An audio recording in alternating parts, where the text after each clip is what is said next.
Guys, hope you all are well. तो चलिए आज हम शुरू करने वाले हैं 6th क्लास की ईवीएस की बुक का 7th चैप्टर, जिसका नाम है हमारा देश भारत। ओके, तो देखिए इसमें भारत जो है वो एक बहुत बड़े भौगोलिक विस्तार वाला देश है और नॉर्थ में यह हिमालय के ऊंचे शिखरों से घिरा हुआ है और इसके जो वेस्ट में है वो अरब सागर है, पूर्व में बंगाल की खाड़ी है, दक्षिण में हिंद महासागर भारतीय प्रायद्वीप के तटों पर लहराते हैं।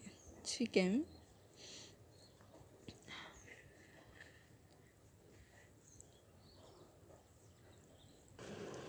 तो देखिए गाइस, ये है हिमालय के ऊंचे शिखर जो कि इंडिया के नॉर्थ में है। ठीक है, और इस साइड में, इंडिया के इस साइड में आपको अरब सागर मिलेगा। ठीक है, और इस साइड में, ये जो हमारी साइड है पूर्व यानी कि ईस्ट, तो यहाँ पर आपको मिलती है बंगाल की खाड़ी। ठीक है, और ये है दक्षिण वाला एरिया जहाँ पर हिंद महासागर की लहरें हैं। ठीक है, उसके बाद देखिए इंडिया का जो क्षेत्रफल है वो 32.8 लाख किलोमीटर का है। Total area 32.8 lakh kilometre. North में कश्मीर से लेकर दक्षिण में कन्याकुमारी तक, और इसका जो विस्तार है मतलब नॉर्थ टू साउथ तक जो इसका एरिया है वो 3200 किलोमीटर है। ठीक है, जैसे कि आपको पता है हमारे नॉर्थ में कश्मीर है, जम्मू कश्मीर, और हमारे साउथ में कन्याकुमारी है। तो हमारे जो साउथ में कन्याकुमारी है वो तमिलनाडु में पड़ती है।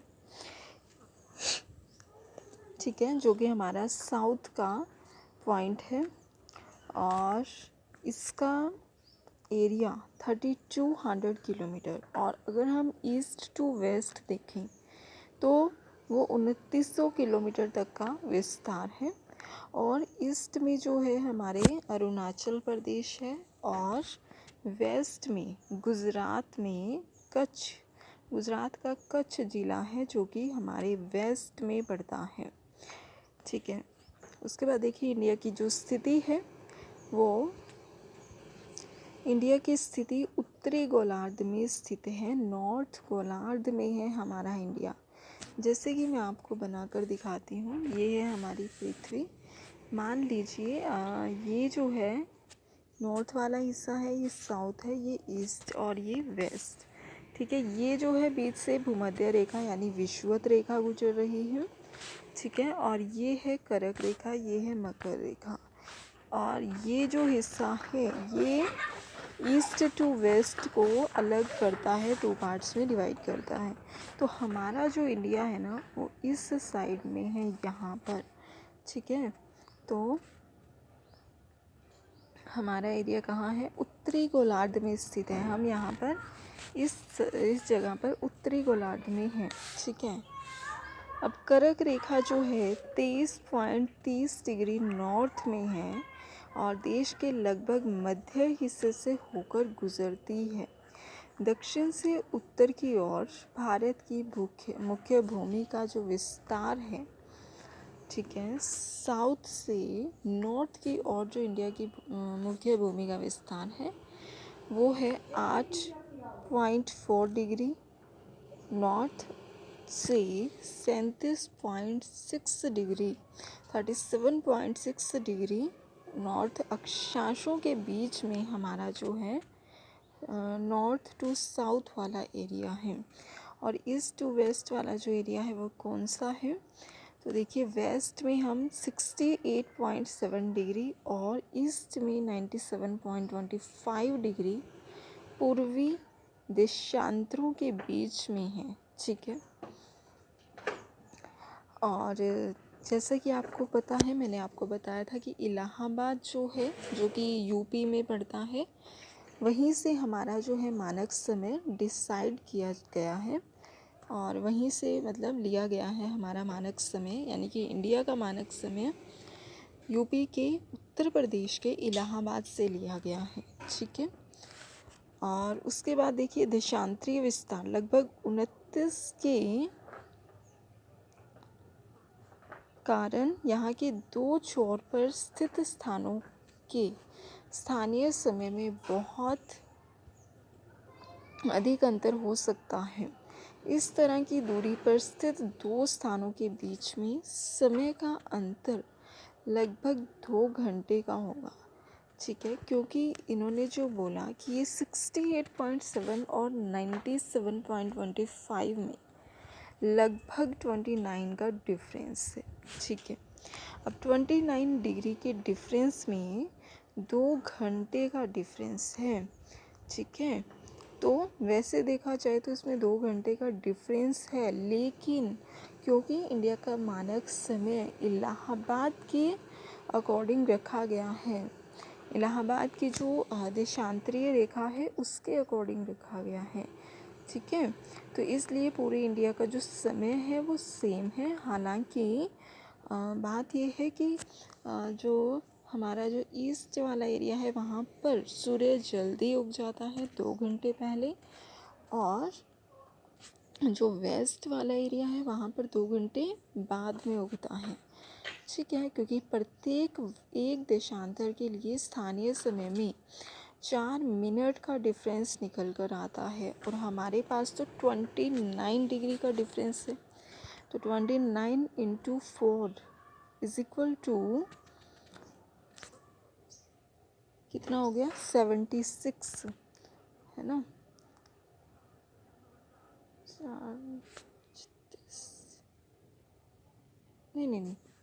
116 हो गया है। ठीक है, तो टोटल 116 मिनट का डिफरेंस यहाँ पर निकल कर आ रहा है, और वो लगभग 2 घंटे के आसपास यानी कि 120 मिनट्स के आसपास है। ठीक है, तो उसके बाद देखिए पश्चिम में गुजरात के अपेक्षा पूर्व के अरुणाचल प्रदेश में सूर्योदय लगभग 2 घंटे पहले होता है।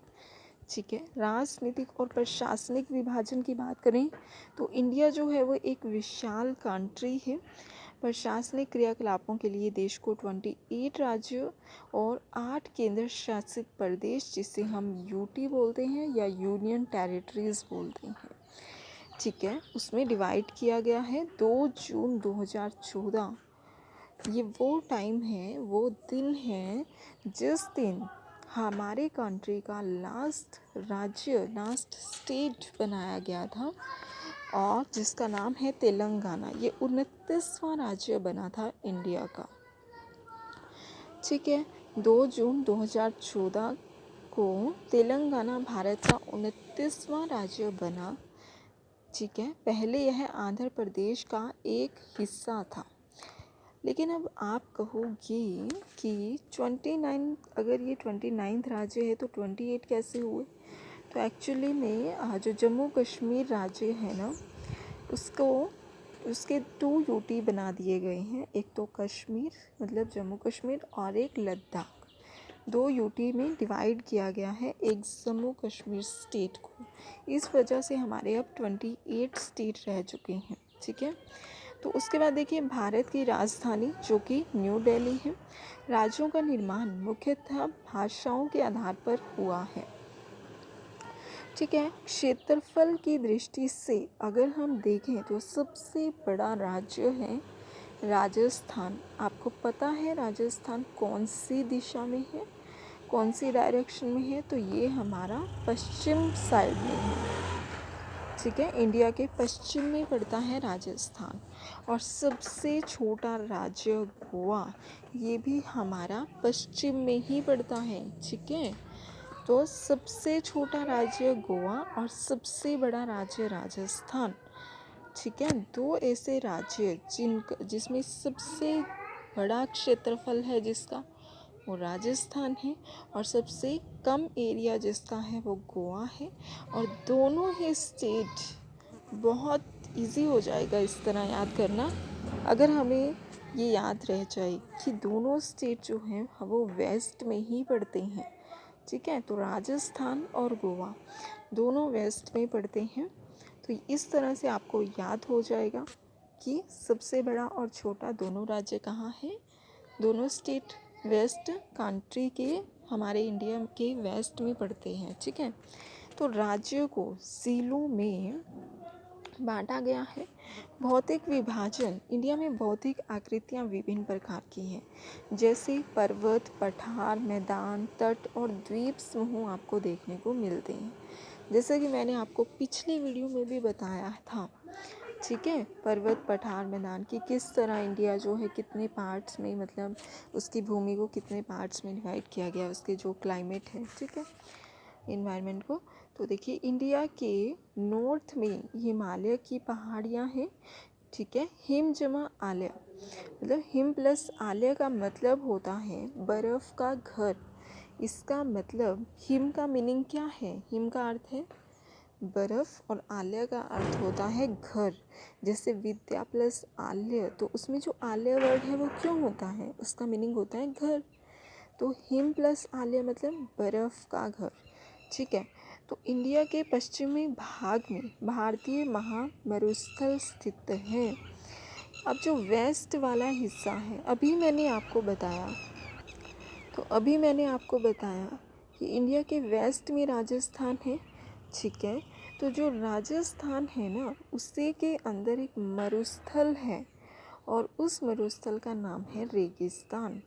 ठीक है, तो आपने इससे पिछली क्लास में भी आपने पढ़ा होगा रेगिस्तान के बारे में, 5th क्लास में। ठीक है, तो देखिए, हमारे इंडिया की जो ईस्ट में राजस्थान स्टेट है, उसमें हमारा क्या है, मरुस्थल है, और उस मरुस्थल का नाम है रेगिस्तान मरुस्थल। This is very important. Okay, उत्तरी मैदानों के दक्षिण में प्रायद्वीपीय पठार स्थित है।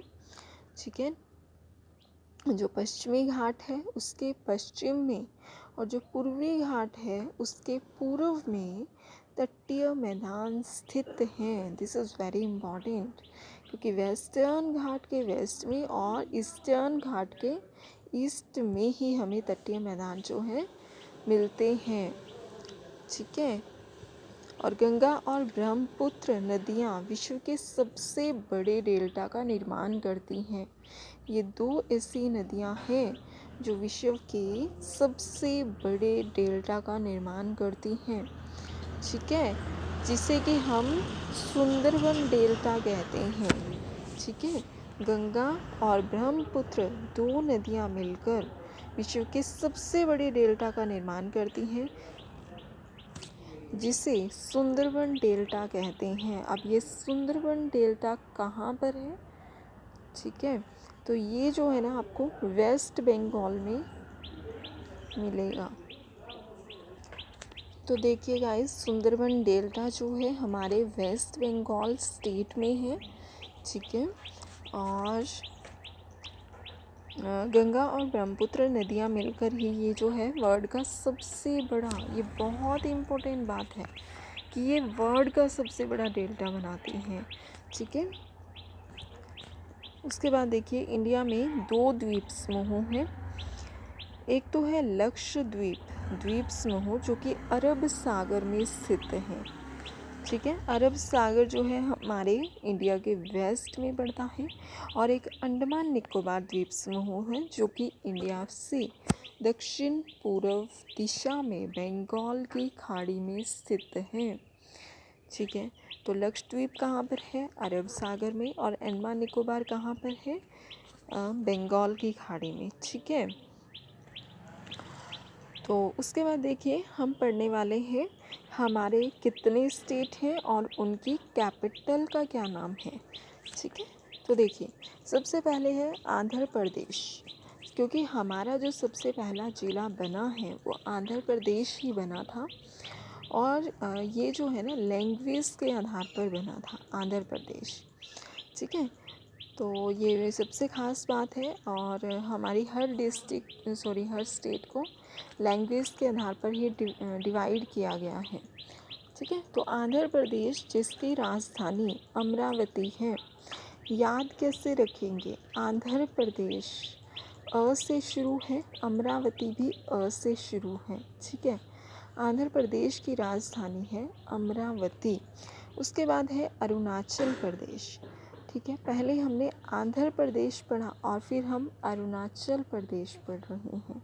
अरुणाचल प्रदेश ईटानगर। ठीक है, उसके बाद है असम, दिसपुर राजधानी है इसकी। ठीक है, बिहार की राजधानी है पटना। ये आपको प्रैक्टिस के दौरान ही याद होंगे, क्योंकि इनको लर्न करने की कोई ट्रिक अगर मैं आपको बता भी दूँ तो उसमें आप कंफ्यूज हो सकते हो। ठीक है, वैसे प्रैक्टिस के दौरान आपको ये इजीली याद हो जाएगा। तो देखिए, छत्तीसगढ़ की राजधानी रायपुर है। गोवा की कैपिटल है पणजी। गुजरात की कैपिटल है गांधीनगर। और गांधी तो एग्जैक्टली गुजरात से रिलेटेड है ना। हाँ, तो हरियाणा की कैपिटल और पंजाब दोनों की कैपिटल चंडीगढ़ है। दोनों स्टेट की कैपिटल जो है वो चंडीगढ़ है। ठीक है, हिमाचल प्रदेश की कैपिटल है शिमला का नाम तो आपने बहुत बार सुना होगा। तो ये एचपी के अंदर पड़ता है, मतलब हिमाचल प्रदेश में पड़ता है, और उसकी कैपिटल वही शिमला है जहाँ पर अक्सर लोग घूमने के लिए जाते हैं। झारखंड की राजधानी है रांची। कर्नाटक की बेंगलुरु। ठीक है, केरल की है तिरुअनंतपुरम केरल की राजधानी है। ठीक है, एमपी यानी मध्य प्रदेश की राजधानी है भोपाल। महाराष्ट्र की है मुंबई। ठीक है, मुंबई बहुत ही फेमस जगह है, और जब भी मुंबई की बात याद रखोगे तो उसके साथ याद रखना कि ये महाराष्ट्र की कैपिटल भी है। मणिपुर से इम्फाल, मतलब मणिपुर की कैपिटल है इम्फाल। मेघालय की है शिलांग। मिज़ोरम है आइजोल। ठीक है, और मिज़ोरम और आइजोल में एक चीज़ सेम है, और वो है जो शब्द। ये जो जो शब्द है ना, जो अक्षर है इसमें, मिज़ोरम का जो अक्षर और आइजोल का जो अक्षर जो है, ये दोनों सेम है। तो इस तरीके से आपको याद रखना है। मिज़ोरम की कैपिटल आइजोल है। और उसके बाद है नागालैंड की कैपिटल है कोहिमा। ठीक है, ओडिशा की है भुवनेश्वर। उसके बाद है पंजाब की कैपिटल चंडीगढ़। अभी मैंने आपको बताया कि हरियाणा और पंजाब दोनों की कैपिटल चंडीगढ़ है। राजस्थान की कैपिटल है जयपुर। सिक्किम की है गंगटोक। ठीक है, तमिलनाडु की है चेन्नई। तेलंगाना में है हैदराबाद। ठीक है, आंध्र प्रदेश की हमने अमरावती कैपिटल पढ़ी थी, और आंध्र प्रदेश से ही जो है ये जो तेलंगाना राज्य बना है ना, वो आंध्र प्रदेश से ही अलग किया गया था। ठीक है, तो आंध्र प्रदेश की कैपिटल क्या थी? अमरावती, और तेलंगाना की क्या है? हैदराबाद। ठीक है, त्रिपुरा की कैपिटल है अगरतला। यूपी उत्तर प्रदेश की कैपिटल है लखनऊ, और मध्य प्रदेश की क्या थी? भोपाल। ठीक है, उत्तराखंड की क्या है? देहरादून, और उत्तराखंड के पास क्या है? हिमाचल प्रदेश। तो हिमाचल प्रदेश की क्या पढ़ी थी हमने? शिमला। ठीक है, तो उत्तराखंड की देहरादून, उसके पास में क्या है? हिमाचल प्रदेश, जिसकी कैपिटल शिमला, और उसके पास है यूपी उत्तर प्रदेश, जिसकी लखनऊ, और यूपी से याद आना चाहिए एमपी यानी मध्य प्रदेश, जिसकी राजधानी भोपाल। ठीक है, और उसके बाद है हरियाणा और पंजाब, जिसकी कैपिटल क्या है? चंडीगढ़। ठीक है, और फिर उसके पास में क्या पड़ता है? राजस्थान की कैपिटल है जयपुर भी एक फेमस जगह है। जयपुर को गुलाबी नगर कहा जाता है ना। तो राजस्थान की कैपिटल भी आपको याद हो जाएगी। ठीक है, इस तरह आपको रिलेट करके पढ़ना पड़ेगा। उसके बाद देखिए वेस्ट बंगाल। अभी हमने वेस्ट बंगाल में एक चीज़ पढ़ी थी, एक जगह पढ़ी थी सुंदरबन डेल्टा। और कौन बनाता है सुंदरबन डेल्टा? गंगा और ब्रह्मपुत्र, दो नदियाँ मिलकर सुंदरबन डेल्टा बना रही हैं, है ना, वेस्ट बंगाल में। तो वेस्ट बंगाल की जो कैपिटल है वो कोलकाता है।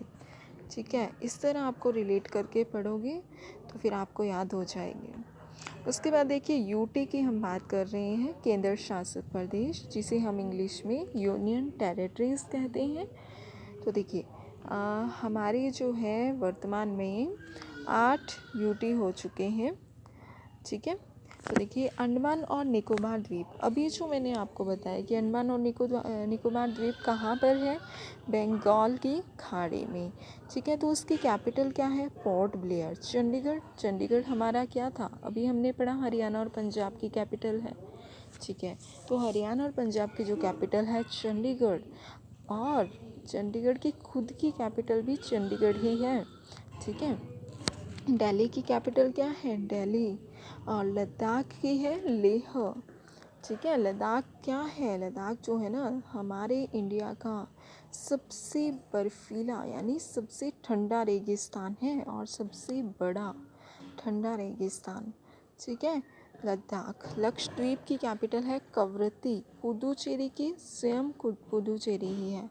दादरा और नगर हवेली और जो दमन और दीव की कैपिटल है वो दमन है। ठीक है, और जम्मू कश्मीर की जो कैपिटल है, अगर हम गर्मियों में देखें तो श्रीनगर है। ठीक है, और सर्दियों में जो इसकी कैपिटल है वो जम्मू हो जाती है। गर्मियों में इसकी कैपिटल श्रीनगर, इसका मतलब श्रीनगर में ज़्यादा ठंड पड़ती होगी, इसलिए गर्मियों में कैपिटल श्रीनगर, और सर्दियों में है जम्मू। तो देखिए देश के अन्य नाम हिंदुस्तान, इंडिया, आर्यव्रत और भारत है। ठीक है, हमारे देश को हिंदुस्तान भी कहा जाता है, इंग्लिश में इंडिया भी कहते हैं, हिंदी में भारत बोलते हैं, और आर्यव्रत भी कहा जाता है। आर्यव्रत इसलिए कहा जाता है क्योंकि यहाँ पर ना आर्य लोग बसे हुए हैं। ठीक है, देश की जो राजधानी है, हमारे इंडिया की राजधानी न्यू दिल्ली है। देश का क्षेत्रफल 32,87,263 किलोमीटर स्क्वायर, ये हमारे देश का क्षेत्रफल। इंडिया की जो राष्ट्रभाषा है, सॉरी, इंडिया की कोई नेशनल लैंग्वेज नहीं है, ये गलत लिख रहे थे। एक्चुअल में इंडिया की जो है राजभाषा है वो हिंदी है, राष्ट्रभाषा हमारी कोई नहीं है। ठीक है, तो टोटल जो हमारे राज्य हैं, स्टेट हैं, वो 28 है। ये गलत है क्योंकि अभी जो हमने पढ़ा वो क्या पढ़ा है, 28 है हमारे। अभी हमने 28 स्टेट की कैपिटल याद की है, तो टोटल 28 हमारे जो है स्टेट हैं। केंद्र शासित प्रदेश यानी कि यूटी जो है वो 8 हैं। कुल ज़िले, टोटल ज़िले हमारे हैं 640, 640। कुल गांव है 6.40 लाख लगभग हैं इतने। ठीक है, ऐसा अनुमान लगाया गया है। और देश का जो है अक्षांशीय विस्तार, देश का अक्षांशीय विस्तार 84 डिग्री उत्तरी अक्षांश से 37 डिग्री 6 उत्तरी अक्षांश तक है। और देश का जो देशांतरीय विस्तार है वो 68 डिग्री 7 से पूर्वी देशांतर से 97 डिग्री 25 पूर्वी देशांतर तक। ठीक है, तो उसके बाद जो है ईस्ट टू वेस्ट तक जो देश का विस्तार है वो है 2934 किलोमीटर, अभी पहले भी मैंने आपको बताया। उसके बाद जो नॉर्थ से लेकर दक्षिण तक का, साउथ तक का जो विस्तार है वो 3214 किलोमीटर है। ठीक है, मानक समय के लिए चयनित स्थान इलाहाबाद है। ठीक है, जहाँ से हमने मानक समय डिसाइड किया है इंडिया का। और देश के दक्षिण छोर से भूमध्य रेखा की दूरी, देश के दक्षिण छोर, देश का दक्षिण छोर क्या है, कन्याकुमारी, यहाँ से लेकर जो देश के दक्षिण छोर से भूमध्य रेखा तक की दूरी 876 किलोमीटर है। ठीक है, अच्छा ये बताओ क्या भूमध्य रेखा हमारे इंडिया में क्रॉस करती है? नहीं करती है, ठीक है, क्योंकि हमारे इंडिया से कर्क रेखा क्रॉस करती हैं। जो भूमध्य रेखा है वो हमारे इंडिया से के दक्षिण में पड़ती है, और देश के दक्षिण छोर से अगर हम भूमध्य रेखा, जैसे मैं आपको बनाकर दिखाऊं, ये है पृथ्वी, ठीक है, ये है भूमध्य रेखा, और हमारा जो कंट्री है, हमारा इंडिया यहाँ पर है, और यहाँ जो है हमारा दक्षिण छोर मान लीजिए, और यहाँ से लेकर ये जो है ना भूमध्य रेखा तक का ये जो एरिया है, ये इन्होंने बता रखा है कितना है, 876 किलोमीटर। देश के मुख्य भूमि पर सबसे दक्षिण छोर है कन्याकुमारी, ठीक है। भारत की स्थलीय सीमा की कुल लंबाई है 15,200 किलोमीटर, और भारत की सीमा से सटे हुए देश हैं नेपाल, भूटान, चीन, श्रीलंका, बांग्लादेश, म्यांमार, पाकिस्तान का जो एरिया है, जिनकी सीमा हमारे इंडिया से लगती है, ठीक है।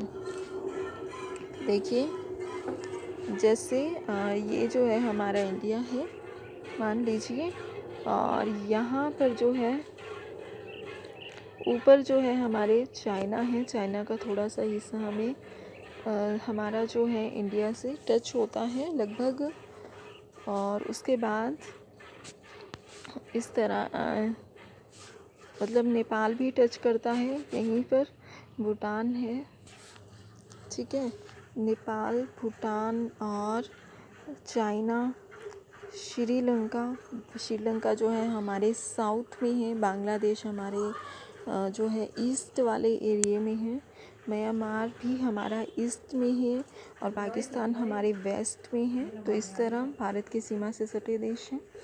भारतीय सीमा को स्पर्श करने वाला सागर और समुद्र कौन सा है?